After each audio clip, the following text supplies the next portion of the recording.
Hello नमस्कार दोस्तों, आपका हमारे इस यूट्यूब चैनल में स्वागत है। आज हम पढ़ेंगे संप्रभुता के बारे में, है ना, जिसमें हम आपको डिटेल में बताएंगे कि संप्रभुता है क्या, उसकी क्या परिभाषा है और संप्रभुता के प्रकारों का वर्णन करेंगे। तो जैसा कि हमारा पहला टॉपिक जो है संप्रभुता, तो इसका मतलब हम जानते हैं क्या होता है। तो संप्रभुता यानी सर्वोच्च शक्ति का होना, है ना। तो संप्रभुता क्या है, राज्य की का एक आवश्यक तत्व माना गया है। ठीक है, संप्रभुता क्या है, राज्य का एक आवश्यक तत्व है।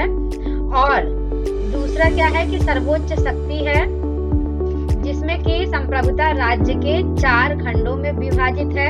संप्रभुता यानी सर्वोच्च शक्ति होती है, जिसमें क्या होता है, जो नागरिक होते हैं और प्रजाजन, उनके ऊपर एक शक्ति होती है जो कि कानून पर किसी का अंकुश नहीं होता है और उससे ऊपर कुछ भी नहीं होता है ना।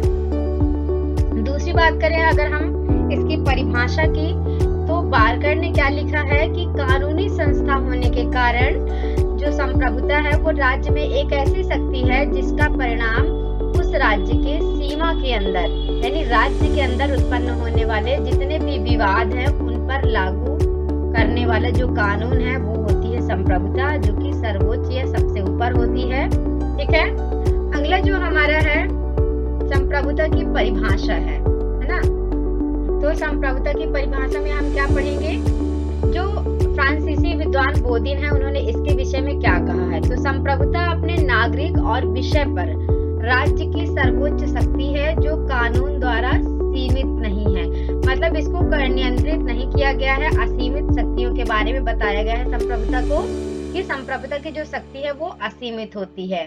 ठीक है, आज जो दूसरे हमारे विद्वान है वो क्या कहते हैं, जो प्रसिद्ध डच लेखक हैं, उन्होंने बताया है कि संप्रभुता किसी को सौंपी गई सर्वोच्च शक्ति है जिसका कार्य किसी और के अधीन नहीं बल्कि जिसका कोई भी उल्लंघन नहीं कर सकता। मतलब संप्रभुता राज्य की वो शक्ति है जो कि स्वयं में राज्य को सर्वश्रेष्ठ बनाती है और इसका उल्लंघन कोई भी नहीं कर सकता है। अगला जो हमारा है संप्रभुता के प्रकार के बारे में हम पढ़ेंगे। तो संप्रभुता को कितने भागों में बांटा गया है, कितने प्रकार में। एक भीतरी संप्रभुता होती है, दूसरा बाहर की संप्रभुता। अब भीतर की संप्रभुता जैसे कि आंतरिक संप्रभुता भी हम इसे कह सकते हैं। तो राज्य के एक निश्चित क्षेत्र में रहने वाले व्यक्ति, जिसमें समुदाय, संस्था या ये सभी जो है वो राज्य के अधीन होते हैं और राज्य उन सभी से बेहतर है, यानी उन सभी से ऊपर है और सर्वोच्च है।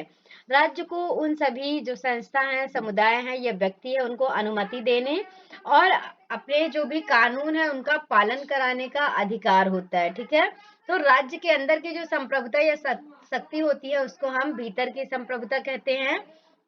और कोई भी व्यक्ति या संगठन जो है वो राज्य की अनुमति का पालन अगर नहीं करता है तो राज्य को भी अधिकार होगा कि वो उसे दंडित कर सकता है।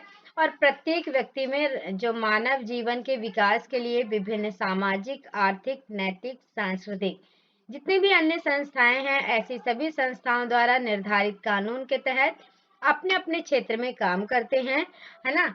और राज्य में रहने वाले सभी व्यक्ति और राज्य में स्थित सभी संस्थान राज्य के अधिकार क्षेत्र में होते हैं और किसी के पास भी राज्य के खिलाफ कानूनी शक्ति नहीं है, मतलब राज्य सभी को कंट्रोल में रख सकता है, इतनी शक्ति उसको दी गई है। आंतरिक संप्रभुता जो है उसके पहलू का वर्णन करते हुए प्रोफेसर लास्की ने क्या कहा है कि राज्य अपने क्षेत्र के सभी लोगों और संस्थाओं को आदेश देता है। राज्य को किसी से भी आदेश नहीं मिलता है, राज्य सर्वोपरि होता है, सर्वोच्च शक्ति से संपन्न होता है ना। और राज्य की इच्छा पर कोई कानूनी प्रतिबंध नहीं है। इस विषय पर अपनी इच्छा जो है वो व्यक्त करने से उस विषय का वो हकदार बन जाता है। अब इसमें कई प्रकार की संप्रभुता होती है, जैसे आप देखिए औपचारिक या वास्तविक संप्रभुता की अगर हम बात करें, तो औपचारिक संप्रभुता या वास्तविक संप्रभुता से ऐसी संप्रभुता से है जिसके पास सैद्धांतिक दृष्टि से संपूर्ण शक्तियां निहित है, जो कि सिद्धांतों में होती हैं, लेकिन व्यवहार में वो शक्ति जो है वो अपने विवेक के आधार पर उपयोग नहीं किया जा सकता। इन शक्तियों का प्रयोग वह अन्य शक्ति के रूप में करता है और विधि या वास्तविक रूप से उसको कंट्रोल करने के लिए किया जाता है। जैसे अगर हम बात करें सम्राट की, तो सम्राट अपने आप में सर्वोच्च होता है, सम्राट के ऊपर कुछ भी नहीं होता है और वो संप्रभु भी होता है। ठीक है, दूसरी अगर हम बात करें कानूनी संप्रभुता की, तो कानूनी संप्रभुता मतलब जहाँ पे कानून निर्माण करने और उसका पालन कराने की सर्वोच्च शक्ति सत्ता के पास होती है, और उसे कानूनी संप्रभुता हम कह सकते हैं। मतलब कानूनी संप्रभु वह निश्चित शक्ति है जो कि राज्य के उच्चतम आदेश के रूप में कानून को प्रकट कर सके, और वह शक्ति जो ईश्वर के नियम और नैतिकता के सिद्धांत का अगर जनमत के आदेश का उल्लंघन करता है तो उसकी शक्ति प्रदान करती है उसे दंडित करने की। ठीक है, अब हमारा जो बाहरी संप्रभुता है, बाहरी संप्रभुता का आशय क्या है? राज्य की जितने भी सभी प्रकार के नियंत्रण से स्वतंत्र होगा। ठीक है, और किसी भी अन्य देश के या विदेशी संस्था के इससे ऊपर कोई अधिकार नहीं होंगे। ठीक है, मतलब कोई भी अन्य देश या विदेश हमारे किसी भी वास्तविक निर्णय पर कोई भी अपनी राय नहीं दे सकता या उसके लिए हमें बाध्य नहीं कर सकता।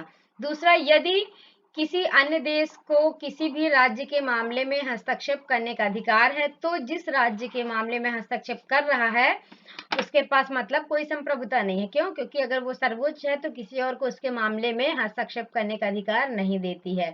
तो ये बात उल्लेखनीय है कि किसी भी राज्य की जो संप्रभुता या सर्वोच्च शक्ति होती है वो अंतर्राष्ट्रीय कानून या अंतर्राष्ट्रीय निकाय के नियम की शैक्षिक स्वीकृति के समाप्त कर देती है। और यदि कोई भी राज्य बाहरी संप्रभुता को उसमें अभाव होता है तो वह राज्य स्वतंत्र नहीं कहा जा सकता है। क्यों? क्योंकि अगर राज्य स्वतंत्र है तो वो संप्रभु है, सर्वोच्च है, उसके ऊपर कुछ नहीं है और कोई अन्य उस पर नियंत्रण नहीं रख सकता। तो प्रत्येक राज्य के लिए एक निजी मामला ये है कि वह अपनी इच्छा के अनुसार किसी भी नीति को तैयार करे और अन्य देश जो है इसमें हस्तक्षेप करने का अधिकार नहीं रखता है। प्रोफेसर लॉस्की ने क्या कहा है इसके बारे में कि आधुनिक जो राज्य है एक संप्रभुता संपन्न राज्य है, यानी वर्तमान राज्य जो है सभी संप्रभुता से संपन्न है, शक्ति संपन्न है, इसलिए अन्य देशों के सामने वो स्वतंत्र है और वह अपनी इच्छा को बिना किसी बाहरी प्रभाव के प्रभावी तरीके से व्यक्त कर सकते हैं स्वतंत्र रूप से, जिसको मानना प्रत्येक व्यक्ति का कर्तव्य होता है। Thanks for watching this video. Thank you so much दोस्तों। चैनल को सब्सक्राइब करना ना भूलें और हमें कमेंट बॉक्स में बताएं कि आपको वीडियो कैसा लगा।